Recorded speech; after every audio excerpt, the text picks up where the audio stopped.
warahmatullahi wabarakatuh. Perkenalkan, nama saya Asa Lufia, NPM 1941038. Nah, di sini saya akan menjelaskan tentang aliran yang ada di dunia.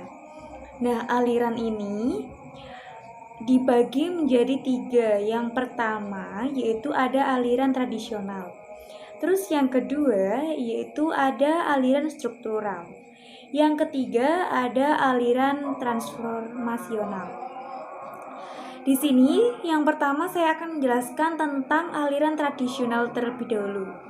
Nah, aliran tradisional ini tokoh dari aliran ini ada Plato, Aristoteles, Sanford C. Ames, Van Ophuijsen, Vincent M. Zain, S.T. Takdir, Ali Syahbana, Madong Lubis, Pujawijatna, dan Tarjan Hadi Jaja.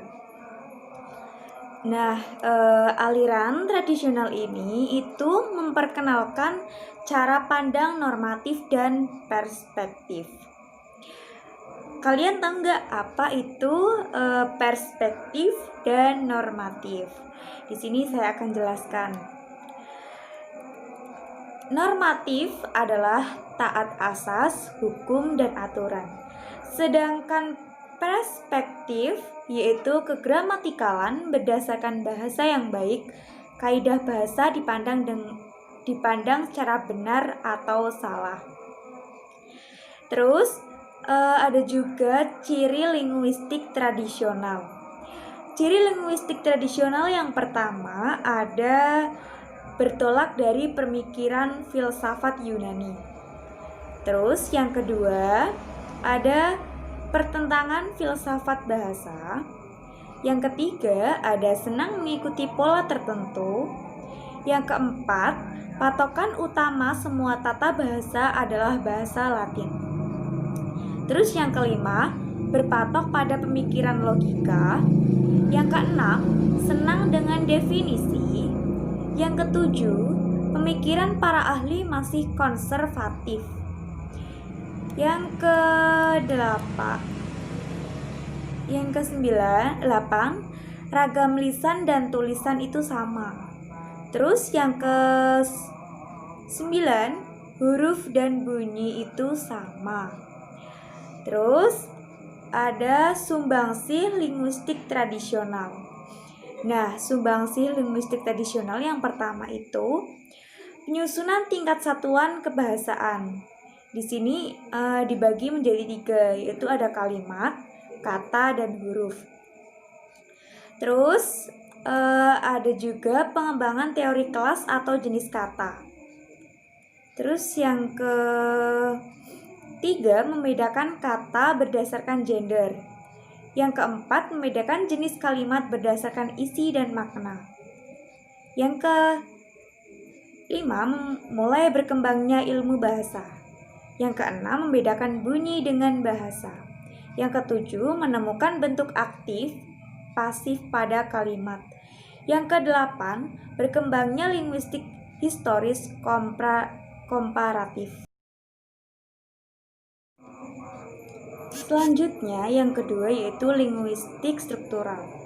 Nah, linguistik struktural ini tokohnya yaitu ada Ferdinand de Saussure dan Leonard Bloomfield. Ferdinand de Saussure ini bapak linguistik modern, dan Leonard Bloomfield ini tokoh utama dari struktural di Amerika. Nah, aliran struktural ini ada dibagi menjadi tiga.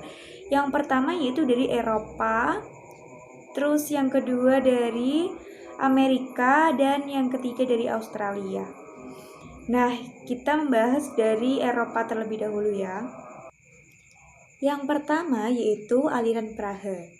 Nah, tokoh dari aliran Praha ini adalah Roman Osipovich Jacobson. Beliau yaitu linguis dari Rusia. Selanjutnya yaitu ada ciri-ciri dari aliran Praha. Yang pertama, aliran Praha ini membahas bahasa secara lebih kompleks atau tuntas. Misalnya menganalisis bahasa dengan baik pada periode-periode tertentu atau secara sinkronis. Terus yang kedua, hanya tertarik pada kajian bahasa secara sinkronik. Terus yang kedua, mengadopsi konsep langas dan parol.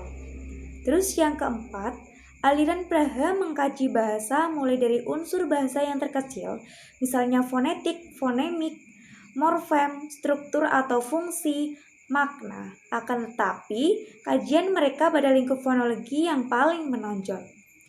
Terus ada sumbangsi aliran Praha. Yang pertama, membedakan fonetik dan fonologi fonetik. Terus yang kedua, menggunakan istilah fonem. Yang ketiga, memperkenalkan teori oposisi otonom. Nah, terus lanjut yang keempat, ada memperkenalkan istilah morfofonemik. Yang kelima, ada memperkenalkan istilah tema dan rema. Yang keenam, ada memperkenalkan 3 fungsi bahasa. Terus yang kedua yaitu ada aliran London. Selanjutnya ada aliran London.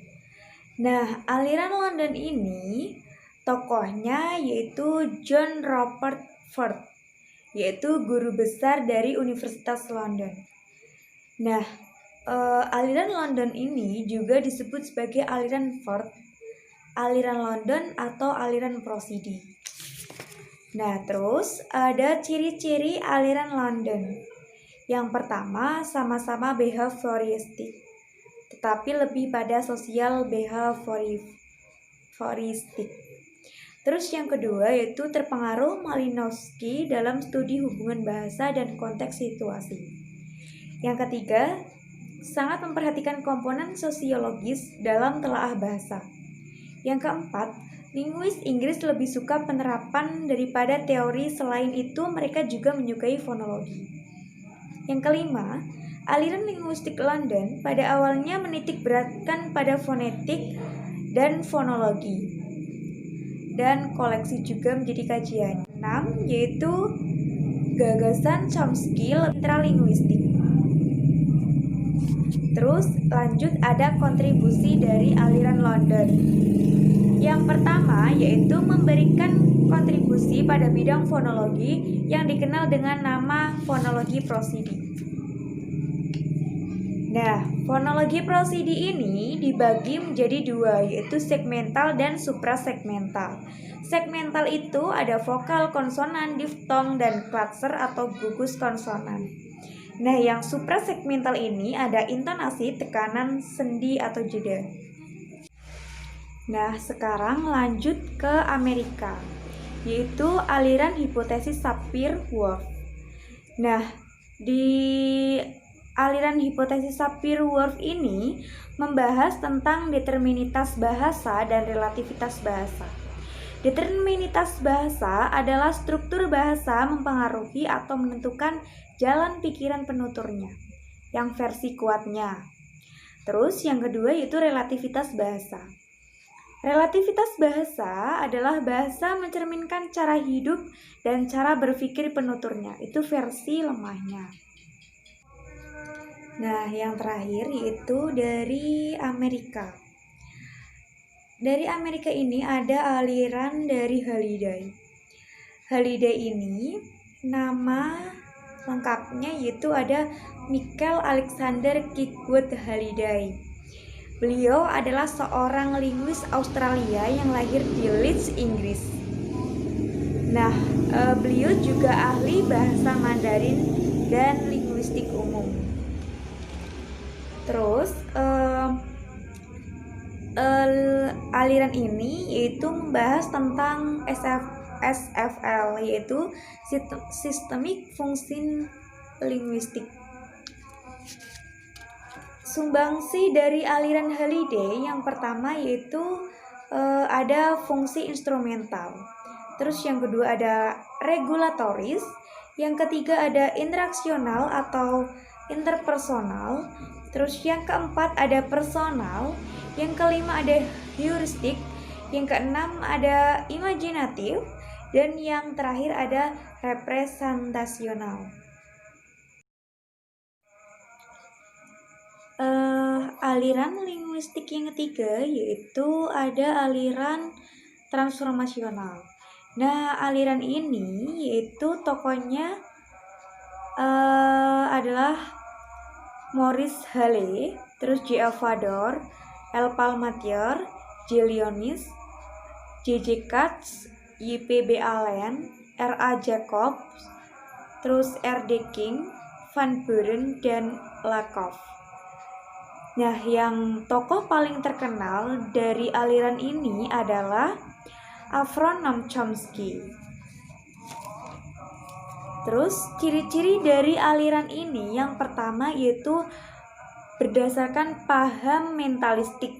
Yang kedua, ada bahasa merupakan inet. Yang ketiga, ada bahasa bersifat kreatif dan taat kaidah. Terus, yang keempat ada bertujuan mencari tata bahasa universal. Terus kontribusi dari aliran generatif transformasional ini, yang pertama yaitu mengemukakan bahwa bahasa memiliki struktur dalam atau batin. Terus yang kedua, mengemukakan bahwa bahasa terdiri dari atas unsur kompetens dan performance. Terus yang ketiga, ada membedakan kalimat inti dengan kalimat transformasi. Yang keempat, ada membedakan pemerolehan bahasa. Dan yang kelima, yang terakhir, ada analisis bertolak dari kalimat dengan menggunakan model analisis pohon terbalik. Terima kasih. Nah, sekian penjelasan aliran-aliran dari saya. Mohon maaf bila ada salah kata. Terima kasih. Wassalamualaikum warahmatullahi wabarakatuh.